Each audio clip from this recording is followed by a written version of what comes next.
Hello Year 9, welcome to this first video as we move away from the poetry anthology and start looking at GCSE English Language Paper 1. So before we go any further, what would be really helpful is if you can make sure that you've printed out slides 11 and 24 if possible, that you've got a pen, maybe a highlighter, and you've got some paper to write with, or you've got a Word document on your laptop or computer ready to work with. Okay.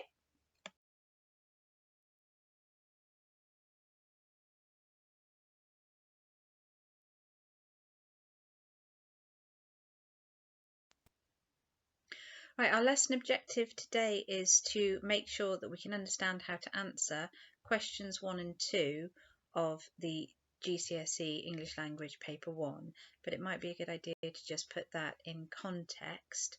So the first thing to have a think about is that there are 4 exam papers in total for your English GCSE, 2 for language, 2 for literature, and on slides 4, 5, 6 and 7 you can have a look at how each of those papers is broken into different sections. For the language sections you have a reading and a writing part, and they're equally weighed, so they're both worth 40 marks. Let's just really focus on this one that we're looking at though. So it's Language GCSE Paper 1. It's called Explorations in Creative Reading and Writing. So for the reading section, you'll get either the whole of a short story or an extract from a novel or a longer story. And there are 4 questions that you have to answer having read and understood that extract. The really good thing about this exam is that the questions will always stay the same, and you can see there that question 1 will always ask you to list 4 things. Question number 2 will always ask you, how does the writer use language to describe a particular character or an event or a setting depending on the story. Question 3 will always be, how has the writer structured the text to interest the reader. Question 4 is a bit of a strange one. You get a kind of a quote from somebody who's read the extract and they've responded to it. So it could be something like, when I read this I thought it was really exciting but frightening at the same time. And then it's, to what extent do you agree? So you've got to create an argument looking at the text in response to that particular statement.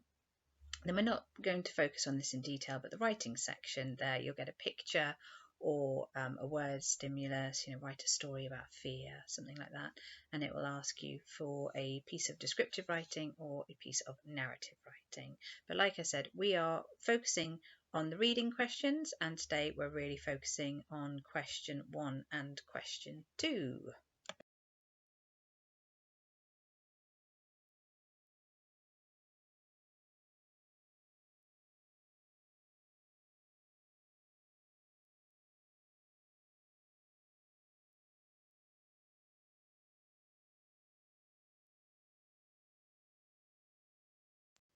So although in the real exam in Year 11 you might get a text that's quite challenging and quite difficult, possibly a 19th century text, I thought we would look at an extract from a book that I've really enjoyed reading recently, and it's called The Explorer by Katherine Rundell.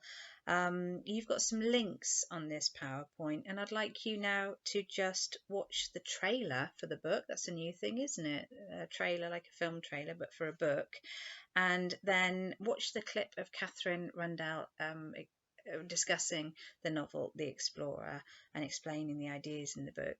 It just gives you a bit of a context then, and I would highly recommend that you have a go at reading the book yourself, because I really enjoyed it. I've also put links to a school that's produced a reading of the whole novel, so you can listen to it chapter by chapter. So just get to know the book a little bit before we have a look at the extract.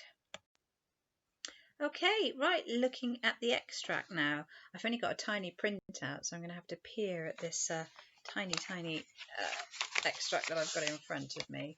But make sure that you've got your printed copy, that you've printed out slide 11. You've got that in front of you, and here we go. Like a man-made magic wish, the aeroplane began to rise. The boy sitting in the cockpit gripped his seat and held his breath as the plane climbed into the arms of the sky. Fred's jaw was set with concentration, and his fingers twitched following the movements of the pilot beside him. Joystick, throttle. The aeroplane vibrated as it flew faster into the setting sun, following the swerve of the Amazon River below them.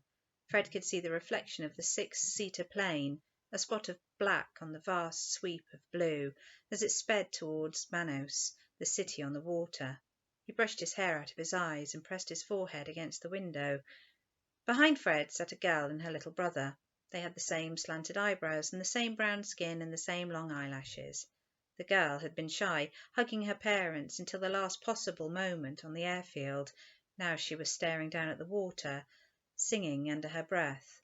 Her brother was trying to eat his seatbelt. In the next row, on her own, sat a pale girl with blonde hair down to her waist.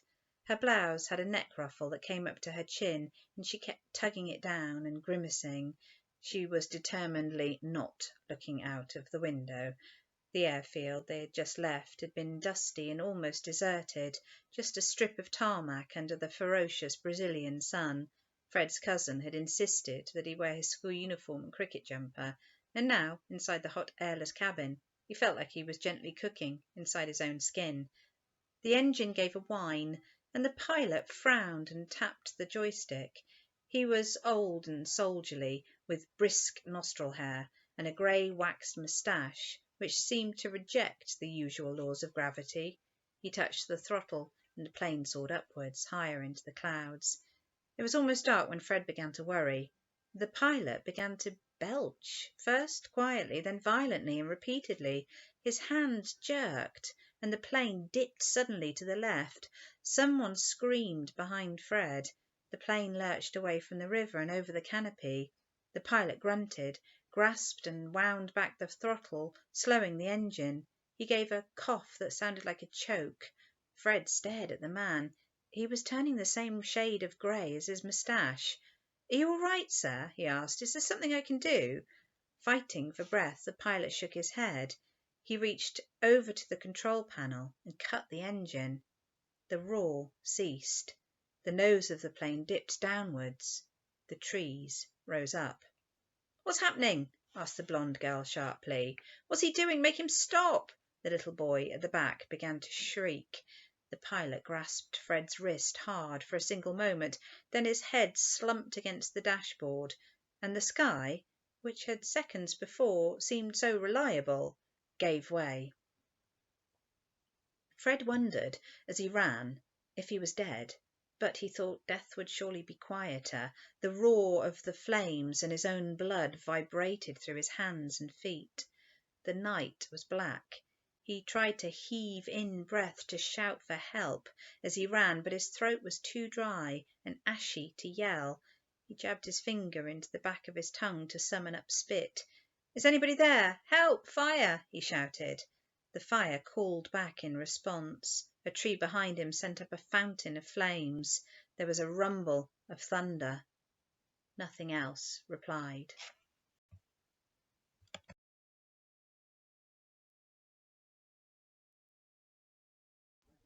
Okay, so remember I said the questions never change in this exam. I've been able to use what we call the question stems, the first couple of words of each question, to create questions for this extract. So if you have a look on this slide now, slide 12, you can see that number 1, using lines 1 to 4, list 4 details about the boy. That's going to get us 4 marks. Number 2, using lines 24 to 42, how does the writer use language to describe the plane? That's an 8-mark question. Number 3, using the whole text, how has the writer structured the text to interest the reader? That's 8 marks.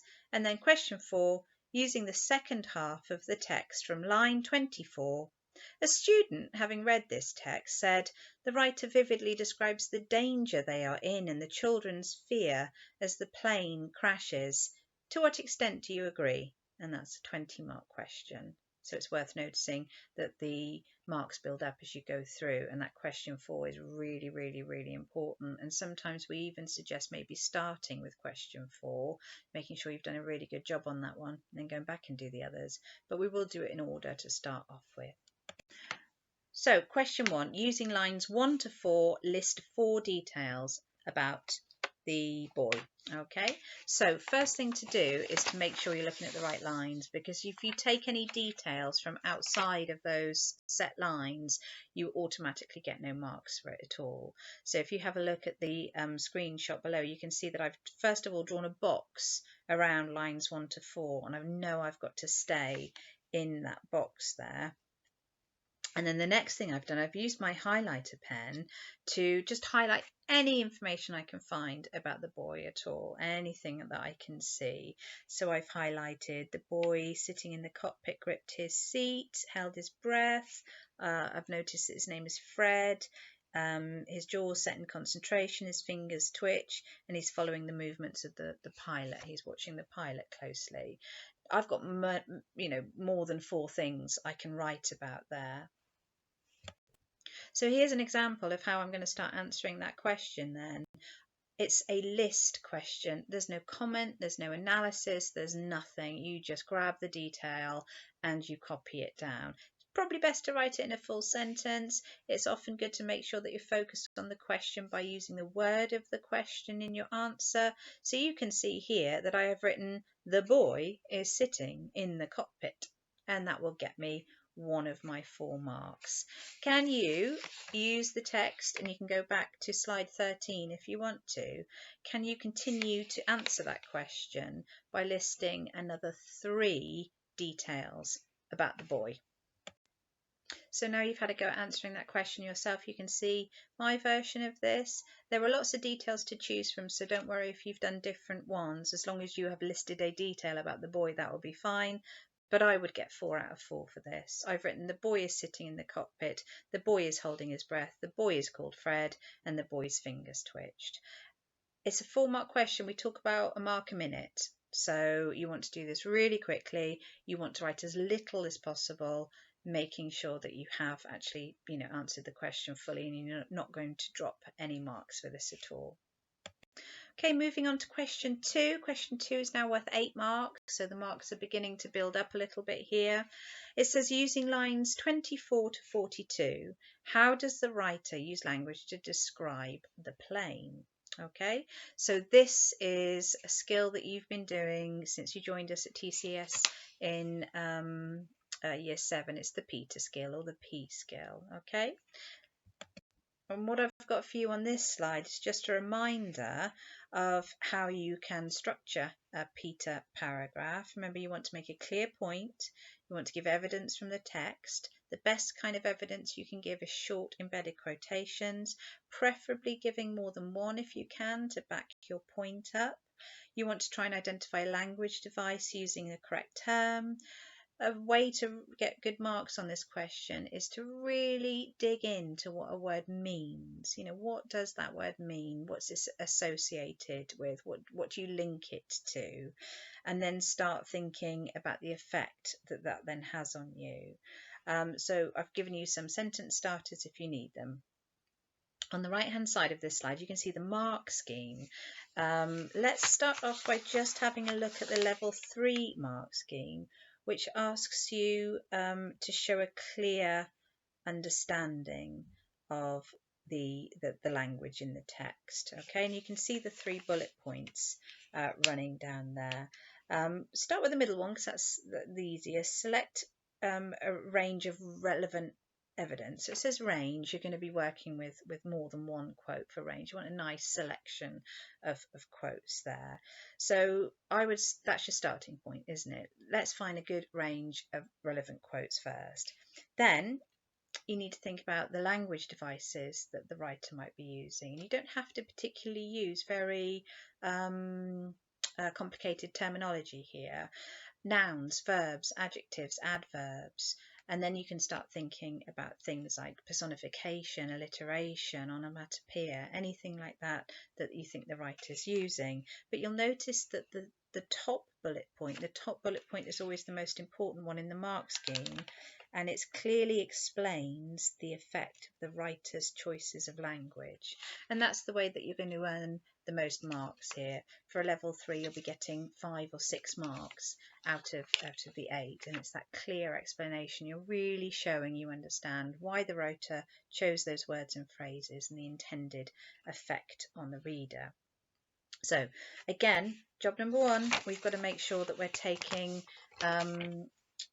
the evidence from the right place. So the first thing I'm going to do is draw a box around lines 24 to 42. In the real exam, they reproduce this little extract for you, so that's quite handy. I haven't done that, but just locate lines 24 to 42, draw a little bubble or a box around them, and then the question is, how does the writer use language to describe the plane?